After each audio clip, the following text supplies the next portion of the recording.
itu lebih banyak mana? Yang kemarin disampaikan Ustaz Hamzah, bagaikan apa? Tinta. Kalau jarum dimasukkan ke laut, ditarik, netes ya?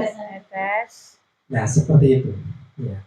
Laut yang luas kayak gitu, ilmu kita ini hanya celupan jarum. Ya. Jarum itu besar apa kecil? Kecil. Kayak gitu netes. Ya. Tapi jangan bersedih dengan banyaknya ilmu yang belum kita dapat. Tapi justru kita harus sedih atas ilmu yang Allah berikan kepada kita, tapi nggak diamalkan. Nah, mungkin saat ini kita belajar ini masih sedikit ya tentang AIU, Habibur itu. Tapi kalau ini kita amalkan saja, insya Allah ini menjadi ilmu yang manfaat berkah. Amin. Apalagi baca huruf-huruf hijaiyah itu pasti manfaat. Ya. Buktinya apa? Untuk baca Al-Quran bisa. Untuk sholat di dalamnya ada bacaan sholat, bacaan Al-Quran dan seterusnya, pasti manfaatnya luar biasa. Kemudian kita baca lagi 1, 2, 3 bersama.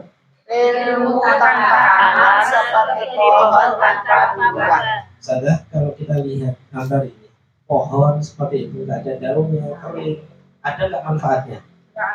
Pasti ada.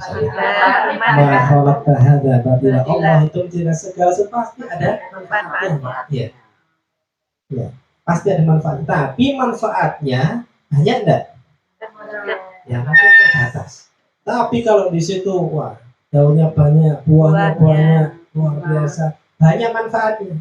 Minimal untuk berteduh bisa, ya buahnya bisa dikonsumsi dan seterusnya, bunganya indah, baunya harum dan seterusnya. Tapi kalau seperti ini terbatas. Buat berteduh bisa enggak? Ya bisa, tapi tetap kerjaan bukan saya. Ya itu misalnya. Maka mudah-mudahan ilmu yang sedikit ini kita amalkan supaya betul-betul membuahkan hasil. Amin. Mungkin dengan saat ini 2 pertemuan ini akan lalu dengan saat ini banyak mengorbankan sesuatu, waktu, tenaga, pikiran, dan juga materi, keluarga, dan apa lagi, dan banyak lagi, ya.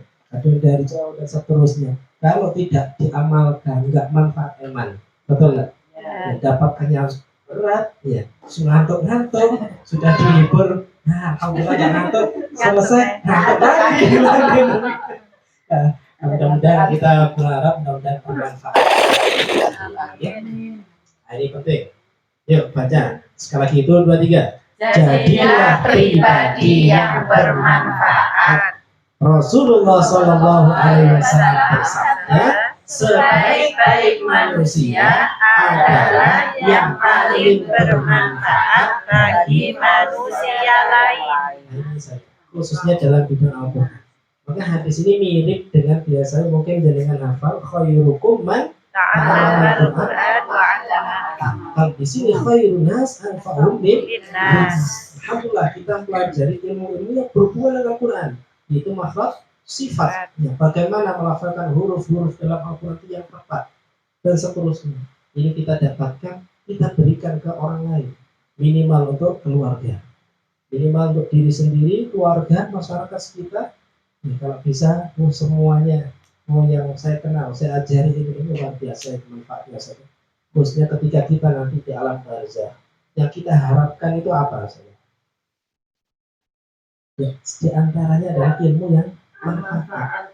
Kita ajarkan, kita sudah meninggal, santri kita yang saat ini masih hidup, masih mengamalkannya, kita dapat pahala nggak? Dapat pahala. Padahal kita sudah tidak beramal lagi, tapi dapat terus. Ini yang kita harapkan. Ya, kelihatannya kecil, sepele, tapi kalau kita ajarkan, diamalkan oleh didik kita, ini luar biasa. Ya, tidak hanya manfaat di dunia, tapi di alam barzah sampai kelak di akhirat. Makanya baca Quran itu nggak ada sia-sianya. Baik, nah ini perlu kami sampaikan hanya ada 3 macam kitab tadribat yang jenengan miliki yang mana saja? Yang kiri. Yang kiri ya. Baik, yang lengkap itu ya, yang ini. Baik, itu namanya tadribat Hindu Madinah. Makanya untuk bedanya apa sih cover ini saja? Apa saja bedanya? Ini saja. Indonesia. Yang mana? Mushaf Indonesia. Yang mana bedanya? Warna. Selain warna. Syair. Isinya. Covernya saja. Oh. Covernya ini yang beda apa? Selain warna, gini saja. Di bawah terlibat itu ada tulisan Indo. Tapi yang jangan miliki itu yang edisi lengkap. Yang kanan itu Indonesia, yang sebelah kiri Madinah. dan di situ banyak juga materi-materi, nanti bisa baca-baca, kalau nggak paham silakan tanyakan ke kami, boleh. Di situ ada hadis-hadis tentang keutamaan baca Al-Quran, adab-adab baca Al-Quran, dan banyak lagi, khususnya terkait dengan rukun qauli sholat. Rukun qauli sholat, kenapa saya cantumkan itu penting? Kan ilmu yang paling penting sebenarnya apa saudara? Di sholat. Karena amal yang pertama kali bisa nanti adalah sholat. sholatnya bagus, yang lain dianggap bagus. Tapi kalau saya bermasalah, makanya saya sebenarnya terlibat ini menjembatani. Bagaimana baca huruf-huruf Arab ini. Makanya judulnya apa saja? Kita terlibat fi makharijil huruf was sifat. Tidak khusus untuk membaca Al-Quran. Pokok membaca huruf hijaiyah.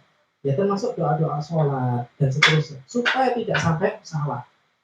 Contoh, rukun qauli sholat apa saja? Dari awal, rukun qauli sholat. Takbiratul ihram. Allahu Akbar artinya apa itu? Allah Maha Besar. Tapi kalau misal A-nya yang panjang, Allah beda maknanya. Kalau tadi mengagungkan Allah, Allah Maha Besar, maka simbolnya sholatnya angkat tangan, nyerah, semuanya kita serahkan pada Allah. Tapi kalau panjang maknanya adalah meragukan. Apakah Allah Maha Besar? Bertanya. Allah. Atau juga misal akbarnya, baknya panjang. Akbar. Ada nggak gitu saja? Maknanya apa saja? Akbar. Bukan panjang. Akbar. Gendang. Ya. Oh, Ini kan berarti menyamakan Allah dengan. Jadi makanya di situ ada 5 kesalahan. Semua saya cantumkan di situ supaya apa? Kita terhindar dari kesalahan. Kan fatal. Apalagi kalau dia tahu maknanya dan sengaja, bisa jadi syirik, bisa jadi murtad bahkan. Sama saja. Makanya dipanjangkan itu Allahnya lamul jalalah itu mat, boleh dipanjangkan sampai 14 angka. Bukan A-nya. Kalau A-nya menjadi pertanyaan, apakah Allah Bertanya bukan barnya. Jadi Allahnya namanya. Bukan Allahu Akbar. Nah, ini fatal. Bisa dipahami ya. Di situ saya cantumkan semuanya. Fungsinya adalah minimal rukun qaulnya benar. Ya. Seperti itu. Baik. Kemudian di sini mushaf Indonesia. Berarti semua gambar tanda bacanya merujuk kepada Quran Indonesia. Di sini ada tulisan apa? Untuk pemula. Dan di situ nanti ada tipis. Ya, tidak sampai setengahnya ini. Mungkin sepertiganya. Karena untuk pemula. Kemudian yang ini apa saja? Mushaf Madinah. Berarti rujukannya Mushaf semuanya, kosemnya, dobernya, tanda baca Madinah. di sini untuk pemula. Jadi yang ini tengah sama yang sebelahnya ini adalah khusus yang pemula. Artinya dari awal ya sudah pakai ini. Kalau ini kami rekomendasikan untuk guru atau memang untuk yang ingin mendalami. Ya, seperti ini kan sudah ini semua ini ya. Untuk wawasan silakan pakai yang ini yang lengkap supaya apa? Ketika kita sudah puasa ini baca Quran manapun siap. Apalagi ngajarkan tambah siap lagi. Ya. Kan saya itu kadang dapat ini apa laporan gitu. Ini saya ada orang mau privat, tapi kalau nggak pakai Quran Madinah nggak mau. Ya, saya itu nggak bisa. Akhirnya dengan belajar terlibat, oh ternyata ini ya bedanya. Sehingga dia tahu, oh tanda bacanya gini, oh ini seperti ini. Sehingga Quran manapun bisa. Ya jadi standar Indonesia bisa, standar internasional bisa, sehingga semua Quran bisa dikuasai. Itu harapan. Nah ini ada 3 model pembelajaran terlibat. Kalau yang satu tidak saya rekomendasikan karena kita tidak mempelajari ini kelompok belum bisa baca huruf, artinya nul putul. Itu yang saya praktekkan di Batu itu di yayasan. Jadi bacanya itu adalah dengan dieja. Jadi ba fathah ba tasrobi babi, bacanya cepat seperti berdadi. Hanya saja di situ langsung diterapkan dengan tajwidnya.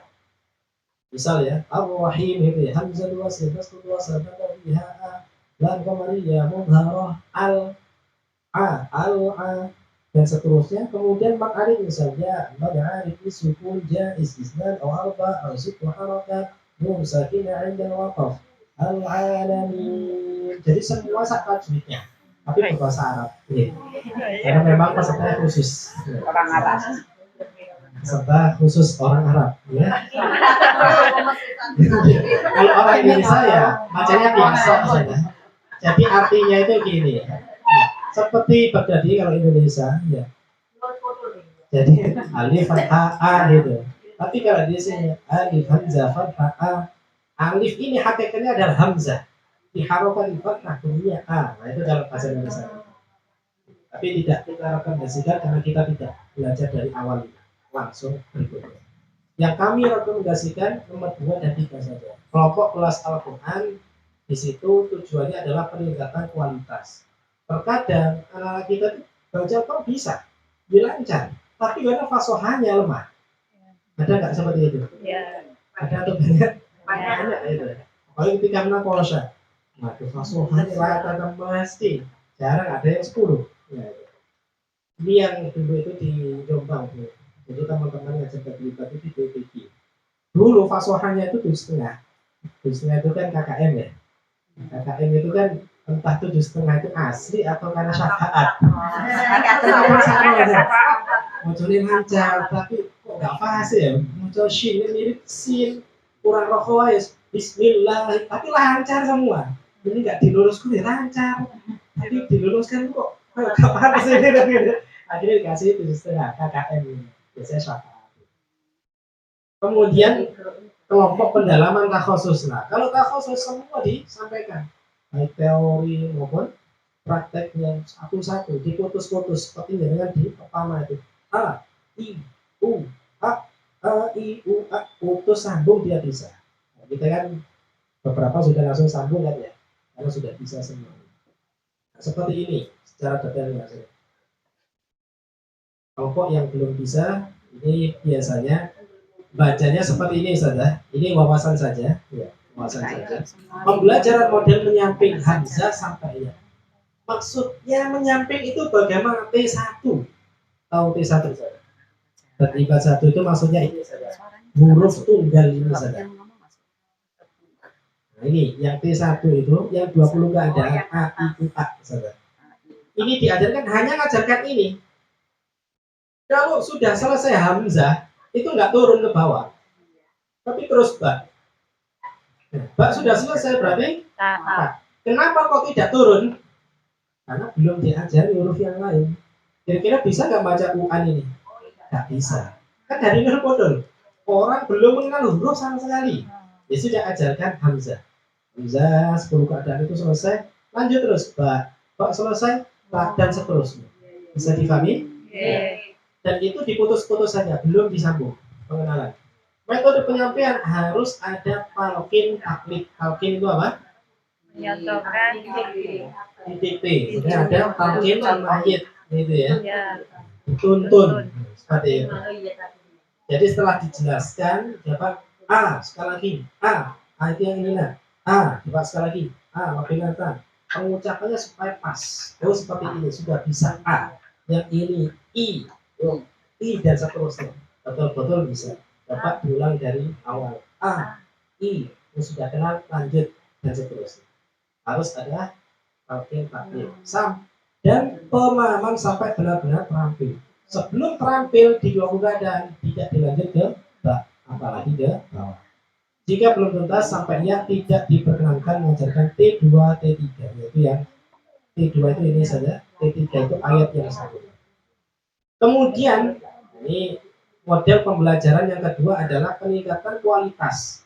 Waktunya berapa menit? Biasa 15 menit.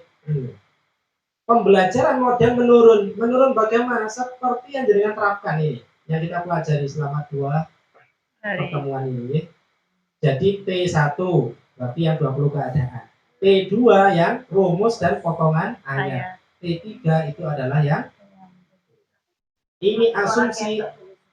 Ya, kelihatan tulisannya? Oh, di situ ada saja di bukunya jenengan. Lihat situ aja. Soalnya nanti ini kami share saja. Ya. Jadi aman soal misalnya jenengan mau ngajar bingung, tinggal merujuk di situ.